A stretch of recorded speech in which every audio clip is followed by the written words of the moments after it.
Assalamualaikum warahmatullahi wabarakatuh. Salam sejahtera untuk kita semua. Perkenalkan, nama saya Ibu Mariati. Saya selaku guru bimbingan dan konseling di SMP Negeri 1 Belimbing. Dengan bangga saya mempersembahkan karya-karya saya dalam mengikuti ajang apresiasi guru dan tenaga pendidikan tahun 2025. Selamat menyaksikan.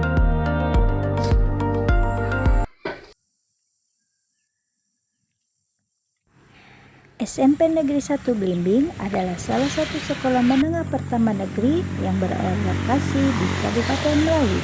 Sebagai lembaga pendidikan yang berkomitmen pada pemerataan layanan, SMP Negeri 1 Belimbing mengembangkan dan menerapkan program pendidikan inklusif yang bertujuan memastikan setiap peserta didik tanpa memandang perbedaan kemampuan, kebutuhan khusus, atau latar belakang sosial, serta mendapatkan kesempatan belajar yang adil, bermartabat, dan bermakna.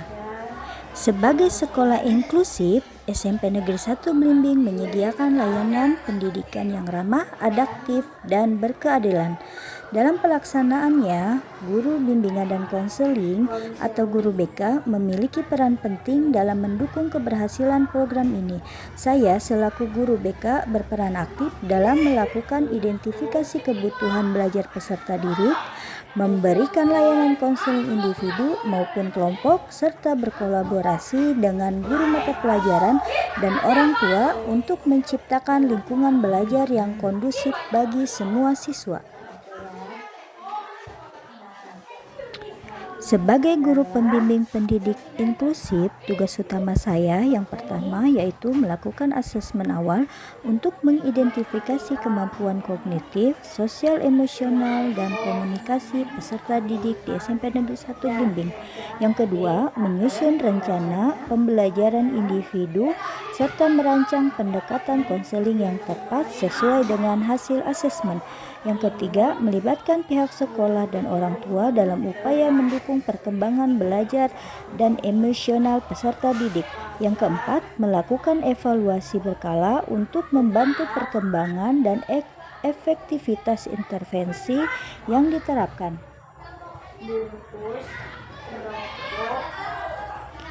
Yang berikutnya, aksi. Untuk menjalankan tugas tersebut, saya melakukan beberapa langkah strategi. Yang pertama adalah melakukan asesmen awal. Asesmen awal yang saya gunakan diantaranya tes IQ secara online dan observasi perilaku di kelas untuk mengidentifikasi kekuatan dan kelemahan peserta didik. Yang kedua, pendekatan konseling individu dan kelompok dengan metode belajar yang menyenangkan dan berpusat pada peserta didik. Saya menggunakan poster huruf atau gambar edukasi dan media digital untuk membantu salah satu peserta didik saya yang mengalami kesulitan belajar, terutama dalam membaca atau mengalami hambatan membaca yang disebut dengan disleksia, dengan mengenal huruf dan angka. Yang ketiga, latihan membaca bertahap, dimulai dari kata-kata sederhana, menunjuk teks yang lebih panjang, serta pujian dan penguatan secara positif. Dan yang keempat, saya juga berkolaborasi dengan orang tua untuk memberikan dukungan emosional di rumah dan memastikan latihan berkelanjutan. Saya juga menggunakan teknologi pembelajaran interaktif agar proses belajar terasa menarik dan tidak membosankan. Selain itu, saya juga melakukan berbagai praktik baik melalui kegiatan komunitas belajar. Hasil. Upaya yang dilakukan menunjukkan hasil yang signifikan. Setelah beberapa bulan intervensi, terlihat ada beberapa hasil yang ditunjukkan oleh salah satu peserta didik saya yang bernama Aldo yang mengalami kesulitan membaca. Yang pertama, kemampuan membaca dan menulis Aldo meningkat secara nyata. Ia mulai lancar membaca di depan kelas dan lebih percaya diri dalam kegiatan belajar. Kedua, konsentrasi dan fokus belajar meningkat serta ia mampu menyelesaikan tugas dengan lebih baik. Yang ketiga, perkembangan emosional positif terlihat dari sikap Aldo yang lebih terbuka, bahagia, dan aktif berpartisipasi dalam diskusi kelas. Secara keseluruhan, Aldo menunjukkan peningkatan akademik dan sosial yang berarti, sekaligus memperkuat komitmen sekolah terhadap pelaksanaan pendidikan inklusif.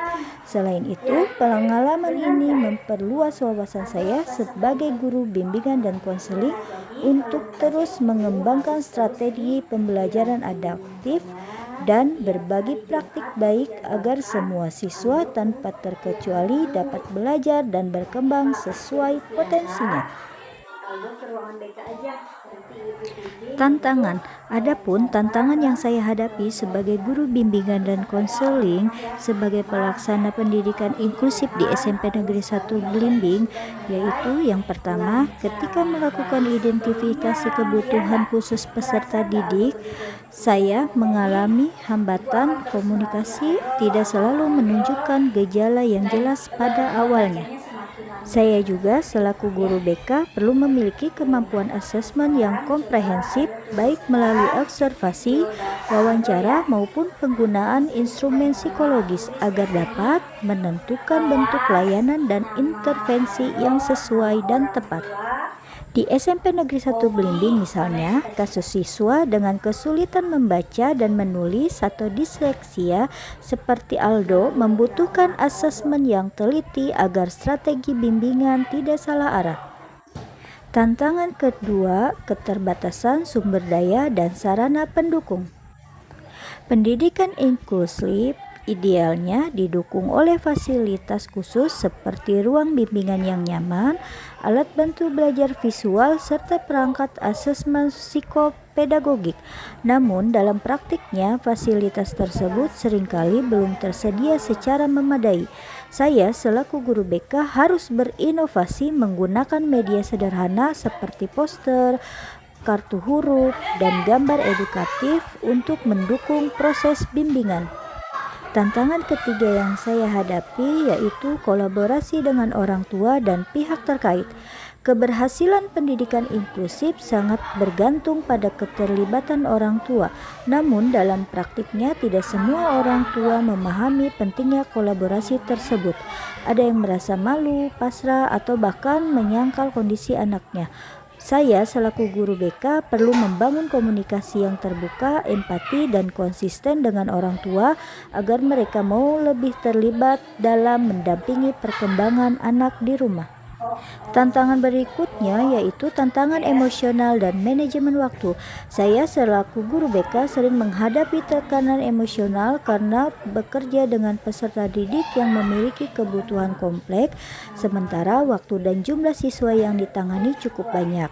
Diperlukan kesabaran, empati tinggi, serta kemampuan manajemen waktu agar layanan BK tetap berjalan efektif tanpa mengabaikan siswa lainnya. Secara keseluruhan, tantangan saya selaku guru BK dalam penyelenggaraan pendidikan inklusif bukan hanya bersifat teknis, tetapi juga menyentuh aspek sumber daya, kolaborasi, dan kesiapan emosional. Namun, dengan komitmen, kreativitas, dan dukungan semua pihak, saya selaku guru BK mampu menjadi garda terdepan dalam mewujudkan lingkungan belajar yang ramah, adil, dan inklusif bagi semua peserta didik.